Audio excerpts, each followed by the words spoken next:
All right, what is up, everyone? I am. Hello. Hey, how's it going? Can you hear me? I can hear you just fine. Can you hear me? Yep.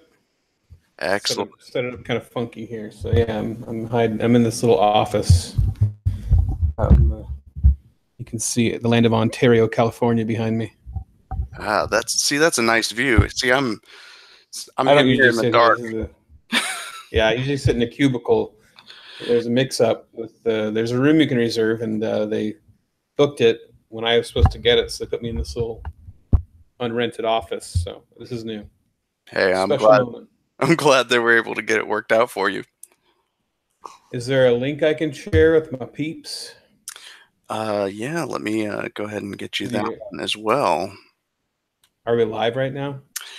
We are live. We're officially live. All right. So let me get you that, and we can get talking. Sounds good. So is it Stefan? Pronounced Stefan? Steven. Steven. Okay. Yeah. All right. Get that link. Sorry, I wasn't kidding about technical difficulties. I am a boomer trapped in a 30-year-old body. Where's the link at? On Twitter or Hangouts? Where'd you send me the link? Oh, I sent it to you on Twitter. Okay, I see it. All right. Tweet that real quick. Sweet. Well, thank you again for joining me. For everyone tuning in, this is kind of a different format from my usual videos, so I'm actually excited. I'm a huge fan. I have with me co-creator of Axe Cop, creator of Bearmageddon, writer for Veggie Tales, Teen Titans Go, and the Babylon Bee, and now successful Kickstarterer, Ethan Nicolle. How you doing That's today? me. Hello. Doing good. Good, good. Yeah, how's your week going? What day is it? It's hump Wednesday, huh? day. Oh. Yeah, that's weird. I've had a very busy week. So besides having lots of work, I've been yeah, promoting my book like crazy because I'm getting ready to take it all offline, cut off all orders. So that Well, was yeah, how we met. I just did a call out saying, if you got a podcast, you got anything, I'll come on. I would love to tell anybody about it. And so here we are. heck yeah, I'm happy Is to my have internet you. working? You are Okay, coming cool. through just fine. Yeah. I Uh, pushed the tweet button and my tweet's not going out. So oh. weird. I don't know what's going on. Oh, well, actually, Okay, well, I'll just focus on you guys. I've got it on here. At least my You got phone it? got the notification that your tweet went through. So, Oh, okay. That's weird. It's just doing a little loopy doopy. oh man, So see, lots of technical difficulties. I So, know. yeah, I have a confession to make. I'm not a Boy Scout by any means. If I get a mile off the interstate, I'm probably going to drink my own pee. So, why don't you tell me in your own words why Bears Want to Kill You is the only survival guide I need? Well, bears want to kill you. It's a book that I've written. It's a textbook. It's 244 pages, full color, all kinds of charts and graphs and images and photos, and it is about it's about surviving in Bearmageddon, which is when bears are killing everybody. But it's about surviving in the context of survival is impossible, if that makes sense. I think it So absolutely does. it's really it's a guide to dying properly To because bears dying will with kill you. dignity. Yeah, Yeah, I've seen some of dying the awesomely. I've seen some of the art from the book, and bears fight dirty. They Between do. They fight fire right. breath and chairs. And yeah, I've got the pre-order link Yeah, chair to the book attacks. in the description below. So for anyone that has not picked it up yet, you have so maybe you can clarify. So you have until the 10th to get the limited edition hardcover, but till the end of the month to get other versions, other. So the 10th is everything for now. It's basically, I have 500. I'm making 500 special editions. Most of them are sold. I've just got a little bit left to sell. I'm also making a bunch of paperback ones, and those are all going to be out at the end of January. But to reserve your special edition, which is hardcover, has a slipcase, it's got a fold-out page, foil, fancy pants, printing, everything. To get one of those with a signed and everything, you should pre-order it now before the 10th. So there, I mean, there's a chance there'll be a little bit left after the end of January, but I'm not totally sure. Yeah. So you can wait for the paperback till January if you want. But it's why? also the main reason I'm doing it is because I'm looking for the paperback. Is just budget wise, it will help me with marketing costs. And this is my first book that I've ever like self-published completely. And I'm trying to actually market and get into stores. And there's a lot of other expenses that go into that. So the more money I can get up front, the more that helps with all that stuff. So I have about enough to just print everything and ship it out. But that extra will help a lot if I can get enough pre-orders. So Heck yeah. Well, I mean, you know, you have been doing web comics since before people were making money on web comics, before Google AdSense, before, you know, all of that. So, I mean, how would you say the sort of landscape has changed in, you know, meme culture and kind of self-marketing, self-promoting since I you've. don't. I have no idea. It's weird. I'm seen as a guy who makes money at webcomics, but really, like my main money came from TV show and book deals for Axe Cop, and even then, like it wasn't amazing money. It was like for comics, it was good money because you don't make money in comics. So No, no, you don't. You have to actually love doing it. yeah.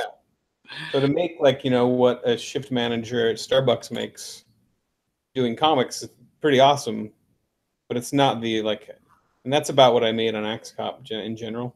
If you like kind of even it all out. And, which is a dream come true in a lot of ways. It's you're making a good enough living and you're doing comics, but that was just for the years that it was really hot. Like if things were really happening with it. I'm always randomly finding gigs now. I mean, like you said, I wrote Veggie Tales for 3 years, so that was the best money I've ever made.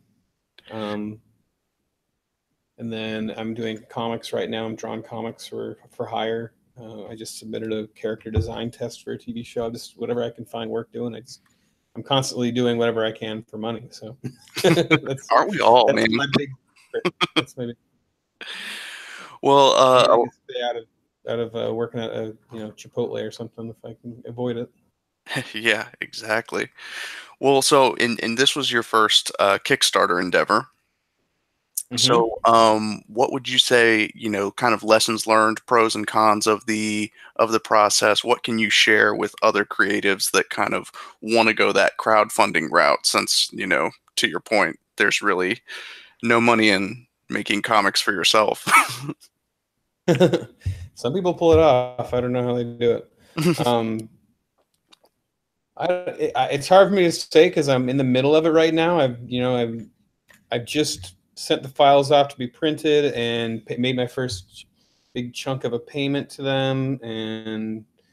But as far as like I haven't done all the shipping yet. So I mean, it's a very stressful process. It's very exciting. But yeah, I mean, you have no idea what to expect. I always say, I always hate to tell people. Well, I don't tell them what to expect when it comes to Kickstarter. But I guess I had the lowest expectations on earth. I mean, I think I asked for 10,000 or 8,000, and I ended up getting 30 something. But in truth, if I had gotten 10,000, I would have been like in a very bad spot. I mean, I would have been. That was like, I'll use 5 of my own, like, basically like I'll dig it out of savings or make it or come up with it. So it's just enough, the bare minimum that I could do this with and beg my wife,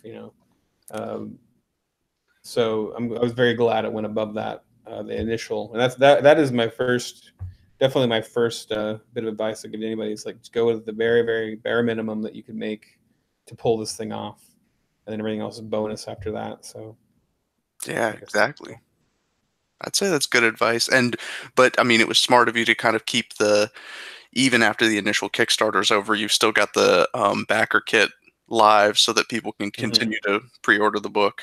Um, Yeah, I haven't used the backer kit that much. It's but I got so worn out on promoting my book after a month. I think people got so sick of me doing it that I took a break. But I decided one more week of it here. I'm going to do this one more week, and it's helped. I've kicked up the orders a bit, and yeah, and we don't have to talk about just my book, but I figured I'd get that out there, and we can talk about whatever you want. So for the next 20 minutes or 20, 30 minutes, something like that. I don't know how long you go for.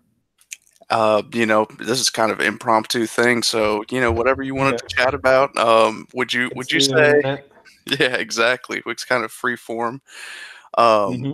would you say that, there are other woodland creatures that we need to be concerned about? Is it just bears, or should we be frightened of deers and squirrels? Is there perhaps a follow-up coming to Bears Want to Kill You? I've invested so much time in bears. I haven't really looked into other animals, but I do have a. It's mainly just an outline right now, but I would love to do a screenplay, a horror movie screenplay, maybe a comic called Trash Pandas. It's about raccoons, Oh, heck yeah. and yeah, just a kind of B movie where the raccoons go insane, killing everybody.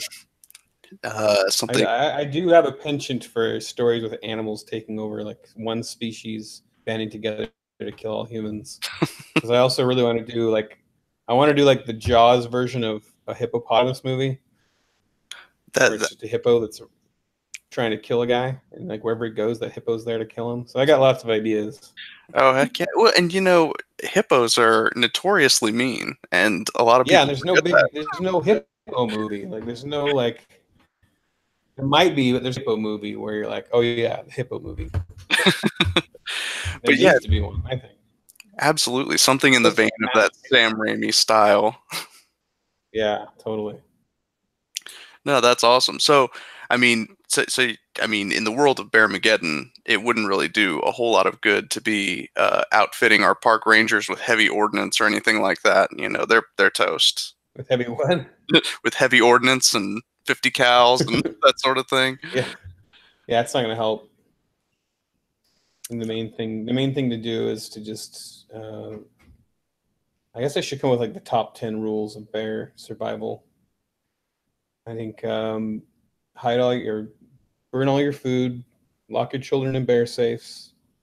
Uh, Make sure that the people that you travel with are fatter than you, slower than you, more disabled than you. Um, don't have close friends. You want to be able to separate from people so you can run and let them get eaten first. Yep. Bring honey. If the bear is going to eat you, cover yourself in honey and he'll kill you faster.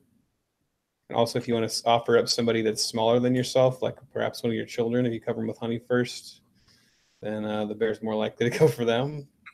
Or the dog. You try the dog. Sometimes works. Uh, yeah, there's a lot of things to learn. It's all in the book. That's awesome. I'm very much looking forward to it. Um, If you've ever, I mean, the bear memes that I make have gone. That's kind of what inspired this. I started making these bear memes to promote my webcomic Bearmageddon, and they they got so much shares, insane amount of shares, like front page of Reddit a couple times, and so you may have seen them. Who knows? You've seen weird bear memes around online. Basic bear attacks is a popular one. There's how to use jujitsu versus a bear, which is actually it's a satire version of one that's already out there, where somebody seriously tried to explain how to fight a bear with jujitsu, and I just added the last step where it says wake up from your dream that you were fighting a bear and that you actually died in step 3. yeah, they're very reminiscent of. There was that website years ago. How to be a ninja, and it was that kid that was just talking about ridiculous stuff like how to commit seppuku via frisbee, and fold the frisbee in half and eat it like a taco. And Was it Ask a Ninja? That's it. Ask a Ninja. Yeah, I Yeah. remember. Yeah, I remember asking you. Yeah, Oh yeah. man. But yeah, so I mean the landscape of the internet has definitely changed in favor of that kind of, punchy short humor, which, you are one of the masters of. I don't think anyone can take two words and put them together into an equally appealing word as well as you can, Word hybriding. Exactly. So, you know, and obviously, your little brother was a huge help with that when writing Axe Cop, I'm sure. Yeah, it's always been. I think it's just my inherent, like, even before I was a dad humor was my thing, and I think combining words to be silly is very much dad. It's in keeping with dad jokes. Well, I like it. I appreciate it for sure. And so, I mean, what's that like? What's being a dad? How does that affect your creative process when you've got to crank out a meme or you have to crank out a web comic, and you have three kids now, right? Or Four? Oh man. or the main thing that you think that when you're single that you're going to that this is going to be the most productive you'll be, so you better make the best of it, because once you have kids you're not going to have any time to work. But the thing that happens when you have a family is you learn to make the most of the time you have. Like, you become a machine, because you know that when you're sitting there at your computer working and nobody's bothering you, that they're all making a big sacrifice to let you get away from them and work, and your wife is especially, and you need to make that time count, and you become much more efficient. For me, like, I'm more productive now than I've been in my entire life, and it's weird. I have four kids. I need to make money, but I mean the amount of stuff I'm putting out. I have another book, of 350-page children's book that I wrote, like middle grade, with like over probably over like 200 something illustrations in it, coming out next year too, called Ollie Possum. It's one of my favorite things I've made. I'm working on a screenplay right now with a friend of mine. That's like, we're in like our fourth draft of it. I'm drawing. I'm on the sixth issue of a comic that I'm drawing for, called Appalachian Apocalypse. This is out right now. Um, what else? It's like I can't even keep track. I mean, I'm doing lots of little side jobs. Um, and this Staying book, open. Bears Gonna Kill You, 244-page book, Bears Gonna Kill You. I'm just cranking stuff out, and yeah. So I think that there's definitely something. I haven't noticed a loss of productivity through having kids. I'll put it that way. Well, see, that's good. That's inspiring stuff because, I am not a dad yet, but you know, it's good to know that it's only going to get easier for me to create once I do All have that kids. Having kids just raises the stakes of everything, which is what makes the story better, right? Like, when you raise the stakes, like, it suddenly your work means more and your time means more. And they always, you think about, like, all the drawbacks having a kid. Like, you think about them screaming and smelling horrible and having to change their diaper, and when you see somebody else's kid at the store and how gross and horrible they are, it makes you not want to have one. uh, I think what having a kid shows you is your ability to love something like that could even be that, like, off-putting to other people. Like, it poops itself, it screams in your face, and you find a love in yourself that you haven't experienced, like, that you didn't even know was there. And you also get to experience the love your parents had for you, like, to feel that and to see it. It's different than talking about it, and it, it broadens your love and appreciation for your parents, and it broadens your own ability to love. Like, I think that there's just a kind of love that you don't experience until you're looking at your own kid. I don't think that you can experience it any other way. So I'm very pro have kids. I think everybody should go for it. Yeah, families are great. Yeah. Yeah, and I think that just about every parent on earth would resonate with what you just said and kind of echo those sentiments. And it doesn't mean it's easy. It's hard and exhausting, and most good things are. exactly, if it's worth it, then well, that's very cool, man. And I, see, I didn't even know that you had so much more stuff coming out next year. So I spend all this time making stuff. I don't spend time talking about it or telling people about it. we'll see, but nowadays you kind of have to. It's like you you're 50% creator, 50% marketer.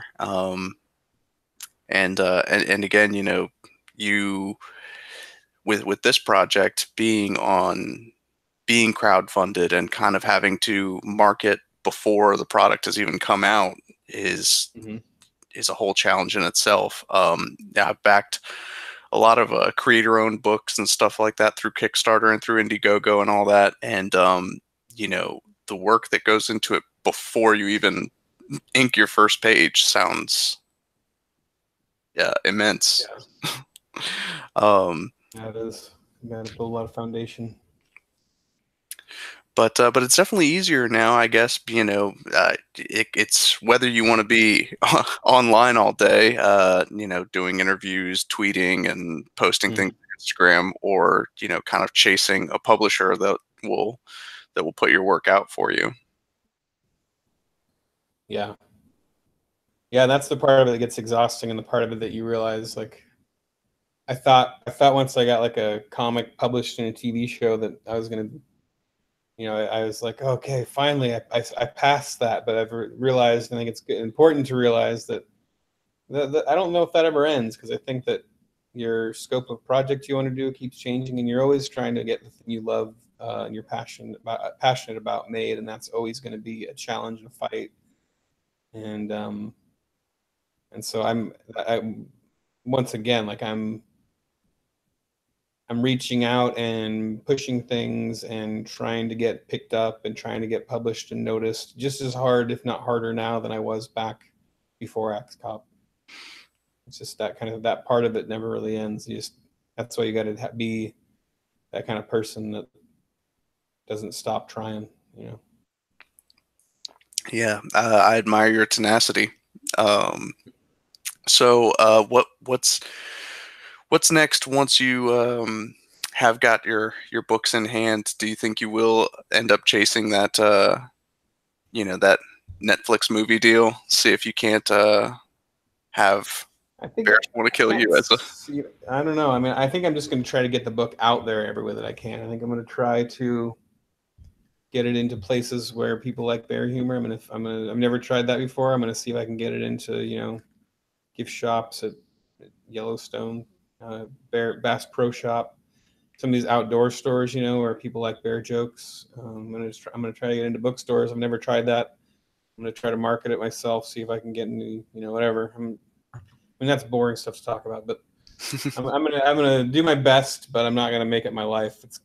That's one reason I picked this project. It's almost more all an experiment. I really want to do a Kickstarter for Bearmageddon, the actual comic. I think it'd be beautiful to finally print it out in good quality. I've been working on that thing for almost 10 years now. And I have a lot of other Kickstarters I like to do. I'd like to try to do a big special edition hardcover AxeCop book, because AxeCop never got a hardcover. That's true. I have to look at my legal, whatever I've got on signed with Dark Horse, and see what I have the rights to publish. But I know that their rights lapse at some point, and we haven't done anything in a while. So I would really like to try to do something like that with extras and kind of behind the scenes stuff, and just do a big ultimate AxeCop edition, special edition book. That would be awesome. Yeah. Get some crossovers going, and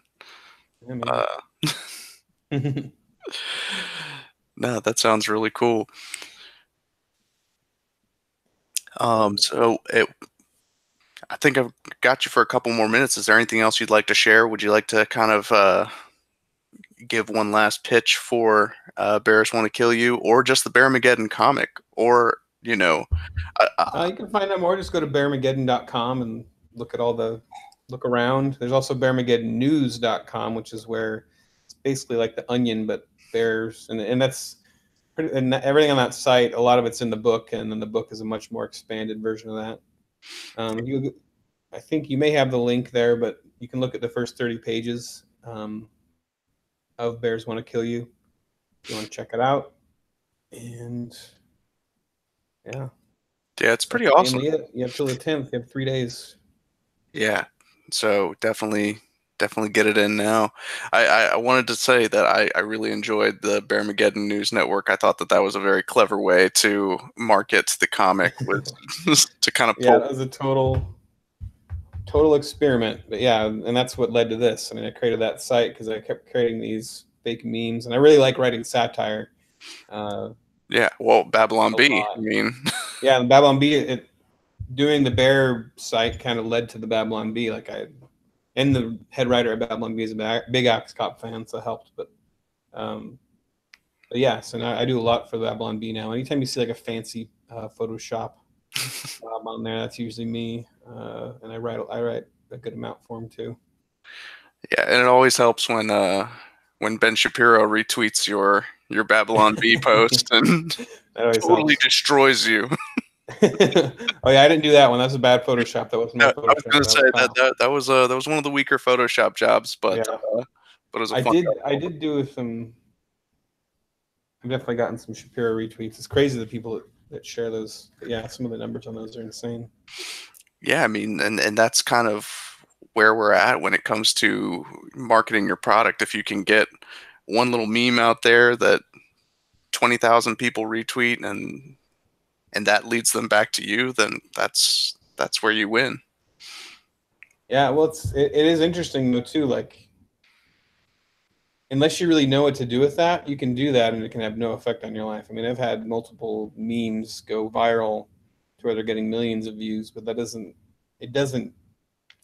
it might get me some more followers on Facebook, but the internet really is still kind of a bit of a Wild West kind of thing. And my memes that go really viral from Bearmageddon end up being kind of like scalped from other sites, and then they take my watermark off, and then they share them with their much more big audience, and they get all the laughs for it, but it doesn't go back to me. But I don't get too upset about that, because my main thing is that I think people. That's one reason I have a brand kind of like thing going on where you know when you see a Bearmageddon meme that I made it. Like I use the same bear icons and stuff, and I try to make it very consistent so that when you see the book, you're like, oh, those are those bear memes. Yeah, see, trying that consistency thing, marketing. Exactly. Well, and I mean, for the people that pirate your memes, it's their loss, because then they never get to read the comic. So yeah, that's right. Yeah, well, thanks for having me on. No, thank you for coming on. Like I said, I'm a huge fan, and to everyone watching, you have 3 days left. To link in the description. Please pre-order Bears Want to Kill You.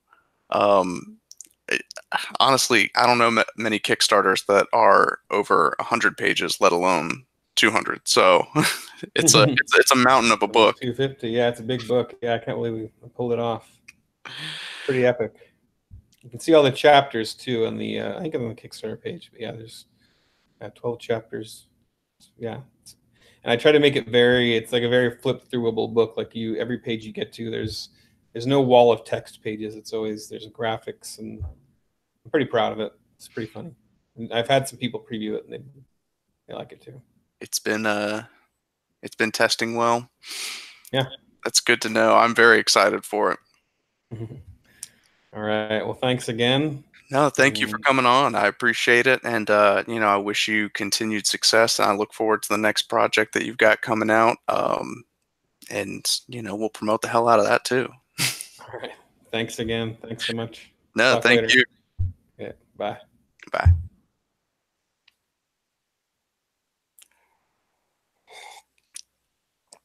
So there you go, everyone. That was Ethan Nicolle, the writer, creator of Axe Cop, and creator of Bears Want to Kill You.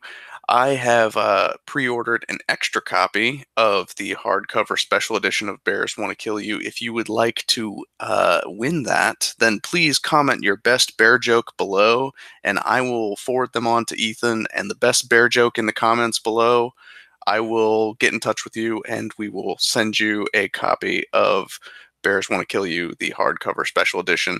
Seriously, though, click the link in the description. Go pre-order a copy now. There's even some Axe Cop perks available on the backer kit I saw, so, check it out.